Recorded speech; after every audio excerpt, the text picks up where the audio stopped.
Hi hello നമസ്കാരം. LP UP എക്സാമിൻ്റെ previous year question paper സീരീസിൻ്റെ 4ാമത്തെ ക്ലാസ്സിലേക്ക് എല്ലാവർക്കും സ്വാഗതം. 1, 2, 3 ഭാഗങ്ങൾ കാണാത്തവരുണ്ടെന്നുണ്ടെങ്കിൽ എത്രയും പെട്ടെന്ന് നമ്മുടെ ചാനലിൽ ആ ഭാഗങ്ങളെല്ലാം കൃത്യമായിട്ട് ഇട്ടിട്ടുണ്ട്, അതൊന്ന് കണ്ടു വരേണ്ടതാണ്. അതുപോലെ തന്നെ സബ്സ്ക്രൈബ് ചെയ്യാതെ ആരെങ്കിലും നമ്മുടെ വീഡിയോ കാണുന്നുണ്ടെന്നുണ്ടെങ്കിൽ ഒന്ന് ആ സബ്സ്ക്രൈബ് ബട്ടൺ അമർത്തിയിട്ട് നമ്മളോട് കൂടേണ്ടതാണ്. അപ്പോൾ നമുക്ക് ഡയറക്റ്റ് ക്വസ്റ്റ്യനിലോട്ട് പോവാം. ഇത് NCA 045/2022 നടന്ന എക്സാമിൻ്റെ ക്വസ്റ്റ്യൻ പേപ്പറുകളാണ് നമ്മളിപ്പോൾ ഡിസ്കസ് ചെയ്യാൻ പോകുന്നത്. അപ്പോൾ നമുക്ക് ഒന്നാമത്തെ ക്വസ്റ്റ്യനിലോട്ട് പോകാം. ബ്രിട്ടീഷുകാർക്കെതിരെ നടന്ന ആദ്യ കലാപങ്ങളിൽ പെടാത്തത് ഏത്? ബ്രിട്ടീഷുകാർക്കെതിരെ നടന്ന ആദ്യ കലാപങ്ങളിൽ പെടാത്തത് നിവർത്തന പ്രക്ഷോഭമാണ്. ഏതാണ്? നിവർത്തന പ്രക്ഷോഭമാണ്. നിവർത്തന പ്രക്ഷോഭം എന്നാണ് നടന്നത്? 1932. എന്നാണ്? 1932. ഓക്കെ, അടുത്ത ക്വസ്റ്റ്യനിലോട്ട് പോകാം. ഏതാണ്? കേരള നവോത്ഥാനവുമായി ബന്ധപ്പെട്ട ചില സംഭവങ്ങളെക്കുറിച്ചും അവർക്ക് നേതൃത്വം വഹിച്ചവരെ കുറിച്ചുമാണ് പട്ടികപ്പെടുത്തിയിട്ടുള്ളത്. ഉചിതമായത് യോജിച്ച് കണ്ടെത്തുക. ഉചിതമായത് ആരാണെന്ന് നോക്കിയത്? ആരൊക്കെ നോക്കാം നമുക്ക്. വൈക്കം സത്യാഗ്രഹം. ആരാണ് വൈക്കം സത്യാഗ്രഹത്തിന് നേതൃത്വം കൊടുത്തത്? വൈക്കം സത്യാഗ്രഹത്തിന് നേതൃത്വം കൊടുത്തത് KP കേശവമേനോനാണ്. ആരാണ്? KP കേശവമേനോനാണ്. മിശ്രഭോജനം ആരതാണ്? മിശ്രഭോജനം സഹോദരൻ അയ്യപ്പൻ്റെതാണ്. അതുപോലെ തന്നെ ഇസ്ലാം ധർമ്മ പരിപാലന സംഘം ആയതാണ്? വക്കം അബ്ദുൽ ഖാദർ മൗലവീൻ്റേതാണ്. ആരതാണ്? വക്കം അബ്ദുൽ ഖാദർ മൗലവീൻ്റേതാണ്. പിന്നെ പറയുകയാണെന്നുണ്ടെങ്കിൽ പത്മനാശ്രമം ആയതാണ്? ചട്ടമ്പി സ്വാമികളാണ്. അപ്പോൾ നമ്മുടെ ഓപ്ഷൻ ഏതാണ്? ഓപ്ഷൻ C ആണ് കറക്റ്റ് ആൻസർ. അപ്പോൾ അടുത്ത ക്വസ്റ്റ്യനിലോട്ട് പോകാം. ഓക്കെ, VT ഭട്ടതിരിപ്പാടിനെ കുറിച്ച് തന്നിരിക്കുന്ന പ്രസ്താവനകളിൽ ശരിയല്ലാത്തത് ഏത് എന്നാണ് ചോദിച്ചത്. VT ഭട്ടതിരിപ്പാടിനെ കുറിച്ച് തന്നിരിക്കുന്ന പ്രസ്താവനകളിൽ ശരിയല്ലാത്തത് ഏത് എന്നാണ്. നായർ തറവാടുകളിലെ സ്ത്രീകൾ അനുഭവിക്കുന്ന ദുരിതങ്ങൾ പൊതുസമൂഹത്തിൻ്റെ ശ്രദ്ധയിൽ കൊണ്ടുവന്നു. അതാണ് ശരിയല്ലാത്ത ഒരു പ്രസ്താവന. ബാക്കി പ്രസ്താവനകളൊക്കെ VT ഭട്ടതിരിപ്പാടിനെ കുറിച്ച് കറക്റ്റാണ്. 4ാമത്തെ, മലബാർ കലാപത്തെക്കുറിച്ച് താഴെ തന്നിരിക്കുന്ന പ്രസ്താവനകൾ വിലയിരുത്തുക. മലബാർ കലാപവുമായി ബന്ധപ്പെട്ട് ഈ തന്നിരിക്കുന്ന പ്രസ്താവനകൾ വിലയിരുത്തുക. അപ്പോൾ എന്നിട്ട് ഇത് വിലയിരുത്തിയിട്ട് ഇതിൽ ഏതൊക്കെ പ്രസ്താവനകളാണ് ശരി തെറ്റ് എന്നാണ് ചോദിച്ചത്. ഇന്ത്യൻ സ്വാതന്ത്ര്യ സമര ചരിത്രത്തിൽ കാർഷിക കലാപവുമായും വർഗീയ കലാപവുമായും മാറി മാറി വ്യാഖ്യാനിക്കപ്പെട്ടു. ശരിയാണ്. മലപ്പുറം ജില്ലയിലെ ഏറനാട്, വള്ളുവനാട്, പൊന്നാനി, കോഴിക്കോട് താലൂക്കുകളിൽ കേന്ദ്രീകരിച്ചു നടന്നു മലബാർ കലാപം. ശരിയാണ്. ബ്രിട്ടീഷുകാർക്കെതിരെ മലബാർ മേഖലയിൽ ആരംഭിച്ച സായുധ കലാപമാണ് മലബാർ കലാപം. അതുപോലെ തന്നെ 4ാമത്തെ, ഈ ലഹളയുടെ ഭാഗമായി നിരവധി ഹൈന്ദവർ നിർബന്ധിത മതപരിവർത്തനത്തിന് വിധേയമായിട്ടുണ്ട്. അതുപോലെ തന്നെ 1921-22 വർഷങ്ങളിലാണ് നടന്നത്? മലബാർ കലാപം നടന്നത്. അപ്പോൾ നമ്മുടെ ഓപ്ഷൻ ഏതാണ്? Option D. എല്ലാ പ്രസ്താവനകളും ശരിയാണ്. അടുത്തതിലോട്ട് പോകാം നമുക്ക്. അടുത്തതെന്താ? ഇന്ത്യൻ നാഷണൽ കോൺഗ്രസ് സ്ഥാപിച്ചത്, അല്ലെങ്കിൽ ഇന്ത്യൻ നാഷണൽ കോൺഗ്രസ് സ്ഥാപിതമായത്. നമ്മുടെ കഴിഞ്ഞ ക്ലാസ്സിൽ പറഞ്ഞു 1885 ഡിസംബർ 28-നാണ് ഇന്ത്യൻ നാഷണൽ കോൺഗ്രസ് സ്ഥാപിതമായത്. അടുത്ത ക്വസ്റ്റ്യൻ നോക്കാം. ഇന്ത്യൻ സ്വതന്ത്ര സമര ചരിത്രത്തിലെ ചില സംഭവങ്ങൾ ചുവടെ ചേർത്തിരിക്കുന്നു. ഈ സംഭവങ്ങളുടെ ശരിയായ കാലക്രമം എഴുതുക. എന്താണ്? ജാലിയൻ വാലാബാഗ് കൂട്ടക്കൊലയാണ് ആദ്യം നടന്നത്. ഖിലാഫത്ത് പ്രസ്ഥാനത്തിന് ശേഷം നടന്നു. ജാലിയൻ വാലാബാഗ് കൂട്ടക്കൊല 1990-ലാണ്. ഖിലാഫത്ത് പ്രസ്ഥാനം എന്നാണ്, അതും ആ സമയത്ത് തന്നെയാണ് നടന്നത്. പിന്നെയാണെന്ത്? സ്വരാജ് പാർട്ടിയുടെ രൂപീകരണം വന്നത്. 1923 സ്വരാജ് പാർട്ടിയുടെ രൂപീകരണം വരുന്നു. അത് കഴിഞ്ഞിട്ട് സൈമൺ കമ്മീഷൻ വരുന്നു. അപ്പോൾ നമ്മുടെ ഓപ്ഷൻ ഏതാ? 1, 2, 3, 4 എന്ന് പറഞ്ഞാൽ നമ്മുടെ 6, 1, 2, 3, 4 എന്ന ഓപ്ഷൻ A ആണ് നമ്മുടെ ആൻസർ. 6ാമത്തേതിൻ്റെ ഓപ്ഷൻ A ആണ് ആൻസർ. 2ാമത് നോക്കിയാൽ ഇന്ത്യൻ ബഹിരാകാശ ഗവേഷണ കേന്ദ്രത്തിൻ്റെ ആസ്ഥാനം എവിടെയാണെന്ന് ചോദിച്ചാൽ, ഇന്ത്യൻ ബഹിരാകാശ ഗവേഷണ കേന്ദ്രത്തിൻ്റെ ആസ്ഥാനം ബംഗളൂരുവിലാണ്, അല്ലെങ്കിൽ ബാംഗ്ലൂരിലാണെന്ന് പറയാം. മിസൈൽ മാൻ ഓഫ് ഇന്ത്യ എന്നറിയപ്പെടുന്നത് ആരാണ്? മിസൈൽ മാൻ ഓഫ് ഇന്ത്യ എന്നറിയപ്പെടുന്നത് ഡോക്ടർ APJ അബ്ദുൽ കലാം ആണ്. ഇനി മിസൈൽ വുമൺ ഓഫ് ഇന്ത്യ എന്ന് ചോദിച്ചാൽ ടെസ്സി തോമസിനെ കണ്ട് പറഞ്ഞുകൊണ്ടാണ്. അപ്പോൾ 9, മെസപ്പൊട്ടോമിയൻ സംസ്കാരത്തെക്കുറിച്ച് താഴെ തന്നിരിക്കുന്ന പ്രസ്താവനകളെ വിലയിരുത്തുക. യൂഫ്രട്ടീസ് ടൈഗ്രീസ് നദീതടങ്ങളിൽ നിലനിന്നിരുന്നതായിരുന്നു എന്ത് മെസപ്പൊട്ടോമിയൻ സംസ്കാരം. അതുപോലെ തന്നെ 2 BC 1000 രൂപം കൊണ്ടു എന്നാണ് പറയുന്നത്. BC 1000 രൂപം കൊണ്ടത് മെസപ്പൊട്ടോമിയൻ സംസ്കാരം. ഇനി അടുത്തത് പ്രധാന പട്ടണമാണ് ഊർ പട്ടണമാണ് പ്രധാനം. ശരിയാണ്, അത് മേജർ സിറ്റിയാണ്. എന്ത് ഊർ പട്ടണമാണ് മെസപ്പൊട്ടോമിയൻ സംസ്കാരത്തിലെ ഊർ പട്ടണം, അതിലൊരു മേജർ സിറ്റിയാണ്. ബാബിലോണിയൻ സാമ്രാജ്യം ഇവിടെയാണ് സ്ഥിതി ചെയ്യുന്നത്. ശരിയാണ്. അപ്പോൾ നമ്മുടെ തെറ്റ് 2 മാത്രമാണ് തെറ്റ്. രണ്ടാമത്തെ പ്രസ്താവന തെറ്റാണ് എന്ന ഓപ്ഷനാണ് നമ്മുടെ ശരി ഉത്തരം. മോഹൻജദാരോ, ഹാരപ്പ എന്നീ സിന്ധു നദീതട കേന്ദ്ര പ്രദേശങ്ങൾ ഇന്ന് ഏതു രാജ്യത്താണ്? സിന്ധു നദീതടസ്സം ഇന്ന് ഏത് രാജ്യത്താണ്? ഓപ്ഷൻ ഡി പാകിസ്ഥാനിലാണ്. ഓപ്ഷൻ ഡി പാകിസ്ഥാനിലാണ്. 11ാമത്തെ ക്വസ്റ്റ്യൻ നോക്കാം. 2021 വർഷത്തിൽ സാമ്പത്തിക ശാസ്ത്രത്തിൽ നോബൽ സമ്മാനം ലഭിച്ച വ്യക്തികളിൽ പെടാത്തത് ആരാണെന്നാണ് ചോദിച്ചത്. 11ാമത്തെ ക്വസ്റ്റ്യൻ സാമ്പത്തിക അതിൽ നോബൽ പ്രൈസ് കിട്ടാത്ത ആൾ ഈ മരിയ റസ്സേ മാത്രമേ ഉള്ളൂ. ബാക്കി ആളുകൾ 3 പേരും ഡേവിഡ് കാർഡ്, അതുപോലെ തന്നെ ജോഷോ ഡി ആഡ്രീസ്, അതുപോലെ തന്നെ ഗൈഡെ W ഇംബേഡ്, ഈ 3 ആൾക്കാർക്കും എന്ത് കിട്ടിയിട്ടുണ്ട്? നോബൽ പ്രൈസ് കിട്ടിയിട്ടുണ്ട്. അപ്പോൾ ഇതിൽ പെടാത്ത ആൾ ഓപ്ഷൻ ഡി മാത്രമേ ഉള്ളൂ. നമുക്ക് അടുത്ത ക്വസ്റ്റ്യൻ 12ലോട്ട് പോകാം. 2021 നവംബറിൽ നടന്ന നാഷണൽ അച്ചീവ്മെൻറ്റ് സർവേയെക്കുറിച്ച് നൽകിയ പ്രസ്താവനകൾ വിലയിരുത്തുക. 3, 5, 8, 10 ക്ലാസ്സിലെ കുട്ടികൾക്ക് വേണ്ടി നടത്തിയതാണ്. എല്ലാ സംസ്ഥാനങ്ങളിലും കേന്ദ്ര പ്രദേശങ്ങളിലും കുട്ടികൾ പരീക്ഷയിൽ പങ്കെടുക്കുന്നു. എല്ലാ സംസ്ഥാനങ്ങളിലെയും കേന്ദ്ര പ്രദേശങ്ങളിലെയും കുട്ടികൾ എന്ത് ചെയ്യുന്നുണ്ട്? ഈ പരീക്ഷയിൽ പങ്കെടുക്കുന്നുണ്ട്. അങ്ങനെയാണെന്നുണ്ടെങ്കിൽ ഇതിൻ്റെ ഓപ്ഷന് 3ാമത്തെ ഓപ്ഷൻ നോക്കുക. സംഘടനാ ചുമതല CBSEക്കാണ്. ശരിയാണ്. അതുപോലെ തന്നെ 4ാമത്തെ സ്കൂൾ വിദ്യാഭ്യാസത്തിൻ്റെ ഫലപ്രാപ്തി നോക്കുന്നതിന് വേണ്ടിയിട്ടാണ് ഈ ഒരു സർവേ നടക്കും. കുട്ടികളുടെ പഠന വിടവ് കണ്ടെത്തുന്നതിനും ഇത് സഹായിക്കുന്നു. അങ്ങനെയാണെങ്കിൽ എല്ലാ പ്രസ്താവനകളും ശരിയാണ് എന്നതാണ് നമ്മുടെ 12ാമത്തെ ആൻസർ. ഓക്കെ, അടുത്തത് പോയേക്കാം. 13ാമത്തെ ക്വസ്റ്റ്യൻ നോക്കുകയാണെന്നുണ്ടെങ്കിൽ ആധുനിക ഭൂപടത്തിൻ്റെ പിതാവ് എന്നറിയപ്പെടുന്നത് മെർക്കാറ്റർ ആണ്. ആരാണ്? മെർക്കാറ്റർ ആണ് ആധുനിക ഭൂപടത്തിൻ്റെ പിതാവ് എന്നറിയപ്പെടുന്നത്. അടുത്തത് നോക്കാം. 14 നോക്കാടാ. വിവിധ അന്തരീക്ഷ പാളികളുമായി ബന്ധപ്പെട്ട പ്രസ്താവനകൾ ചുവടെ നൽകിയിട്ടുള്ളത്. ശരിയായ പ്രസ്താവനകൾ കണ്ടെത്തുക. മീസോസ്ഫിയർ ഉൽക്കാപതനത്തിൽ നിന്നും ഭൂമിയെ സംരക്ഷിക്കുന്നു. ശരിയാണോ തെറ്റാണോ? ശരിയാണ്. മീസോസ്ഫിയർ എന്താണ്? ഉൽക്കാപതനത്തിൽ നിന്ന് ഭൂമിയെ സംരക്ഷിക്കുന്നുണ്ട്. കാലാവസ്ഥാ പ്രതിഭാസങ്ങൾ ഉണ്ടാക്കുന്നത് ട്രോപ്പോസ്ഫിയർ ആണ്. എന്താണ്? ശരിയാണോ തെറ്റാണോ എന്ന് പറ. കാലാവസ്ഥ പ്രതിഭാസങ്ങൾ ഉണ്ടാക്കുന്നത് ട്രോപ്പോസ്ഫിയർ ആണ്. 3ാമത്തേത് നോക്കാം. സ്ട്രാറ്റോസ്ഫിയർ അൾട്രാവയലറ്റ് കിരണങ്ങൾ ഭൂമിയിൽ പതിക്കുന്നതിനെ തടയുന്നു. ശരിയാണ്. അടുത്ത 4ാമത്തേത് റേഡിയോ തരംഗങ്ങളെ മീസോസ്ഫിയർ പ്രതിഫലിപ്പിക്കുന്നു. റേഡിയോ തരംഗങ്ങളെ അയണോസ്ഫിയർ അല്ലേടാ പ്രതിഫലിപ്പിക്കുന്നത്. അപ്പോൾ അത് തെറ്റാണ്. അപ്പോൾ നമ്മുടെ ഓപ്ഷൻ എ ആണ് നമ്മുടെ ഓപ്ഷൻ 14ാമത്തേതിൻ്റെ. ഓക്കെ, അടുത്ത ക്വസ്റ്റ്യൻ നോക്കാം. വ്യക്തികളുടെ പെരുമാറ്റത്തെ നിയന്ത്രിക്കുന്നതിൽ സാമൂഹ്യ നിയന്ത്രണ ഏജൻസികൾക്ക് മുഖ്യ പങ്ക് വഹിക്കുന്നു. ബലപ്രയോഗത്തിലൂടെ വ്യക്തിയെ നിയന്ത്രിക്കാൻ അവകാശമുള്ള സാമൂഹ്യ നിയന്ത്രണ ഏജൻസി എന്ന് പറഞ്ഞു കഴിഞ്ഞാൽ രാഷ്ട്രം മാത്രമേ ഉള്ളൂ. ഓക്കെ, 16ാമത്തെ ക്വസ്റ്റ്യൻ നോക്കാം. അടുത്ത ക്വസ്റ്റ്യൻ നോക്കാം. 17ാമത്തെ ക്വസ്റ്റ്യൻ അടുത്ത ക്വസ്റ്റ്യൻ 16ാമത്തെ ക്വസ്റ്റ്യൻ നോക്കാം. 1955 ഇംപീരിയൽ ബാങ്ക് ഓഫ് ഇന്ത്യയെ ദേശസാൽക്കരിച്ച് രൂപം കൊണ്ട ബാങ്കാണ് ഏത്? State bank of India. അപ്പോൾ സ്റ്റേറ്റ് ബാങ്ക് ഓഫ് ഇന്ത്യ എന്തായിരുന്നു? ഇംപീരിയൽ ബാങ്ക് ഓഫ് ഇന്ത്യ ആയിരുന്നു എന്ന് 1955 മുന്നേ അത് ദേശസാൽക്കരിച്ചിട്ടാണ് എന്ത് സ്റ്റേറ്റ് ബാങ്ക് ഓഫ് ഇന്ത്യ ആയത്. ഇന്ത്യയിലെ രാജ്യസഭയുമായി ബന്ധപ്പെട്ട ചില പ്രസ്താവനകളാണ് ഇവിടെ തന്നിട്ടുള്ളത്. ഈ പ്രസ്താവനകളിൽ ശരിയേതാ തെറ്റേതാന്ന് നമ്മൾ കണ്ടെത്തണം. രാജ്യസഭയിൽ 12 അംഗങ്ങൾ നാമനിർദ്ദേശം ചെയ്യപ്പെടുന്നു. ശരിയാണ്. ടോട്ടൽ 245 പേരാണ് നമ്മളെ രാജ്യസഭ അംഗങ്ങളായിട്ടുള്ളത്. അതിൽ 233 പേരെയും നമ്മൾ എന്ത് ചെയ്യും? സെലക്ട് ചെയ്യും. 12 ആൾക്കാരെ ആര് സെലക്ട് ചെയ്യൂടാ? പ്രസിഡന്റ് എന്ത് ചെയ്യും? നോമിനേറ്റ് ചെയ്യും. അപ്പോൾ അത് ശരിയാണ്.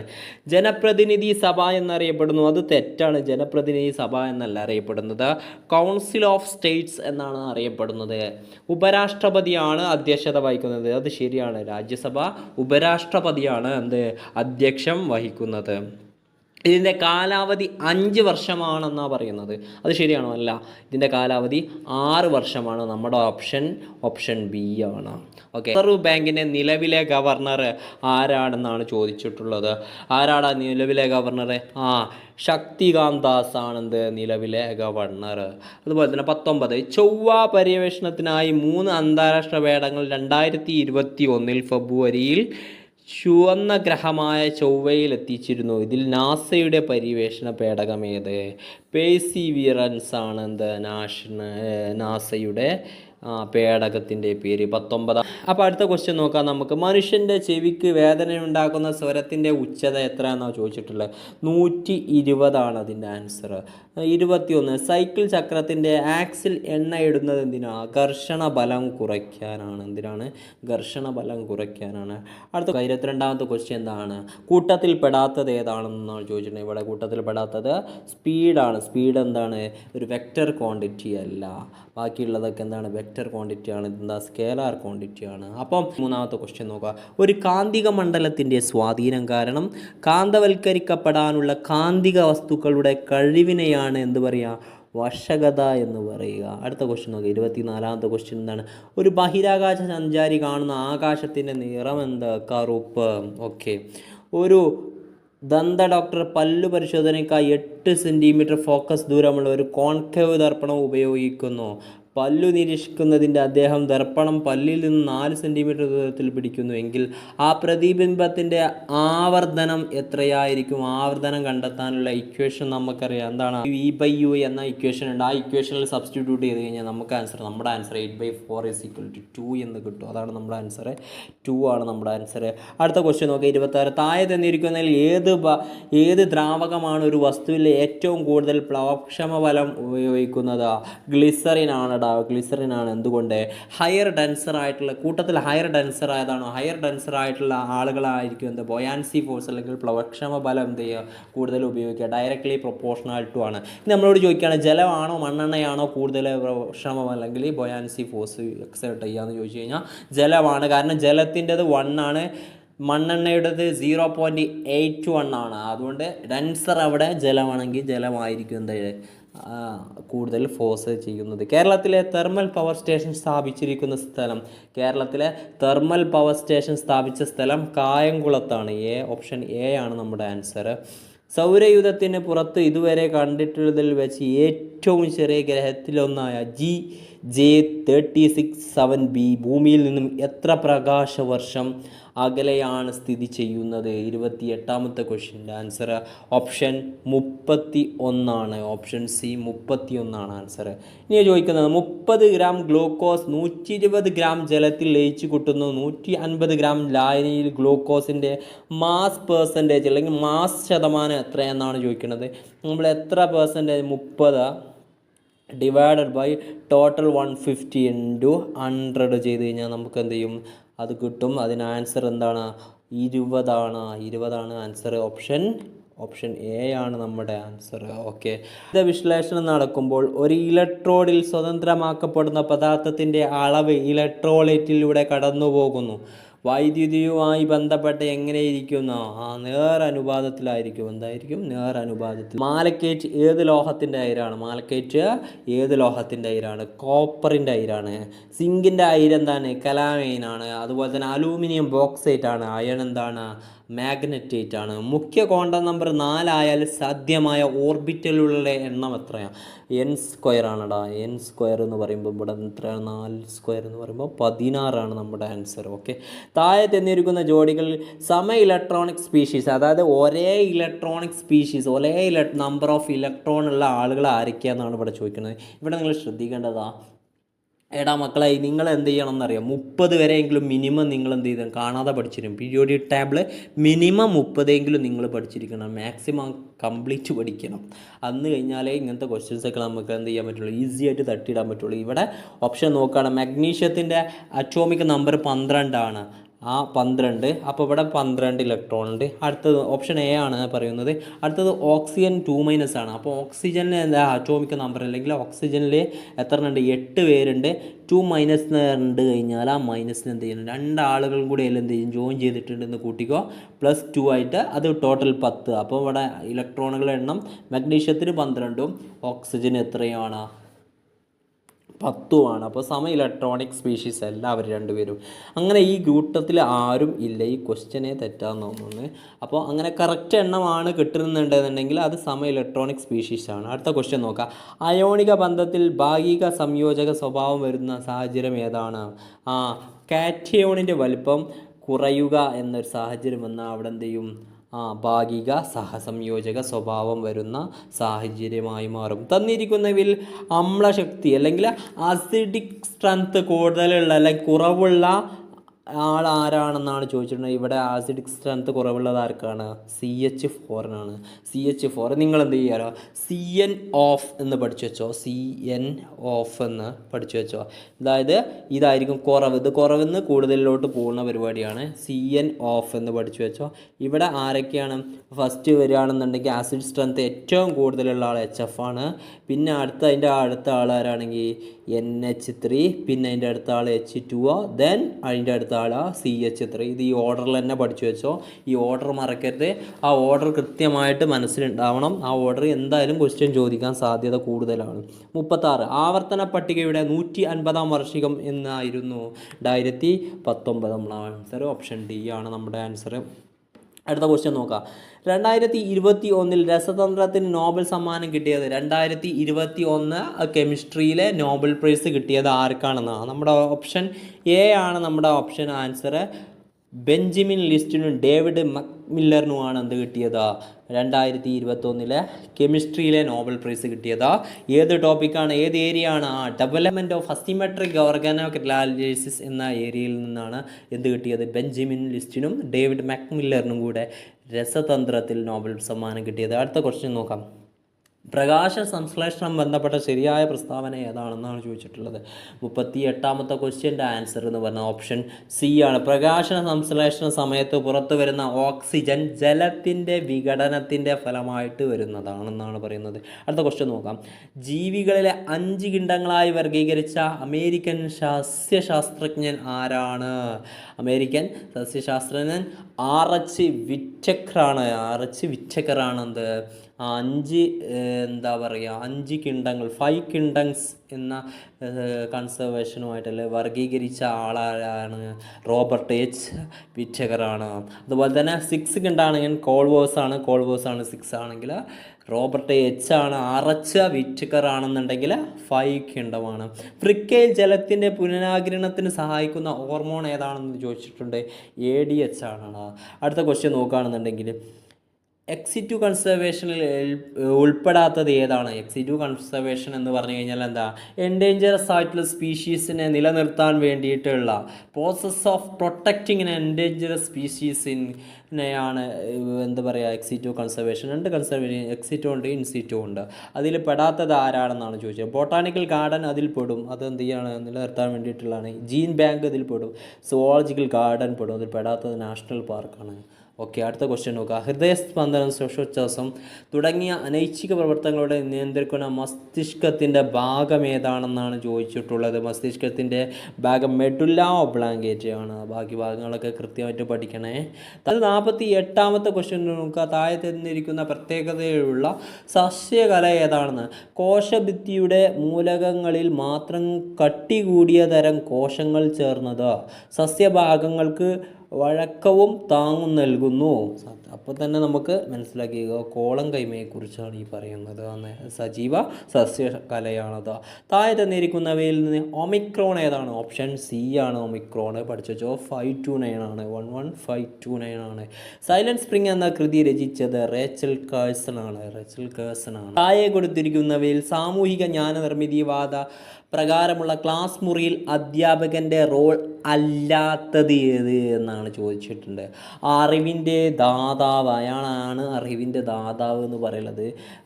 സംബന്ധിച്ചിടത്തോളം എന്താണ്? സാമൂഹിക ജ്ഞാന നിർമ്മിതിവാദത്തിൽ പെടാത്തതാണ്. പഠിക്കാൻ മിടുക്കനായിരുന്ന ആദർശ് കുറച്ചു നാളുകളായ പഠനത്തിൽ തീരെ ശ്രദ്ധിക്കുന്നില്ല. പതിവായി വൈകിയാണ് ക്ലാസ്സിൽ വരുന്നത്. എപ്പോഴും ഒറ്റയ്ക്ക് ഇരിക്കാൻ ഇഷ്ടപ്പെടുന്നു. ആദർശിൻ്റെ ഈ ഒരു സ്വഭാവ വ്യതിയാനത്തെക്കുറിച്ച് പഠിക്കാൻ ഏറ്റവും അനുയോജ്യമായ രീതി കേസ് സ്റ്റഡിയാണ്. ഏറ്റവും അനുയോജ്യമായ രീതി കേസ് സ്റ്റഡിയാണ്. അടുത്ത ക്വസ്റ്റ്യൻ നോക്കുക.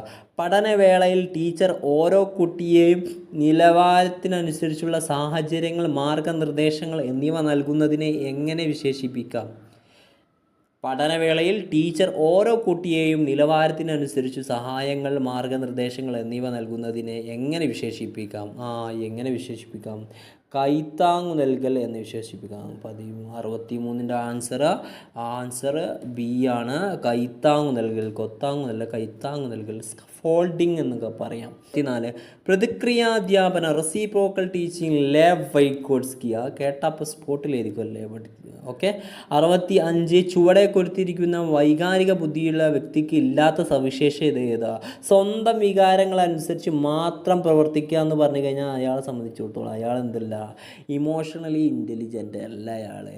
രൂപീകരണ പ്രക്രിയയുടെ ഏത് ഘട്ടത്തിലാണ് വസ്തുക്കളുടെ അഭാവത്തിൽ അവയെപ്പറ്റി ഓർക്കാനും ചിന്തിക്കാനും കഴിയുന്നത്? നമുക്കറിയാം ബ്രൂണറുടെ സ്റ്റേജസുകൾ അറിയാം. ഏതൊക്കെ? Inactive, iconic, symbolic. ഇതിലെ രണ്ടാമത്തെ സ്റ്റേജിലുള്ള ഐക്കോണിക് ബിംബന ഘട്ടത്തിലാണ് എന്ത് ചെയ്യുന്നത്?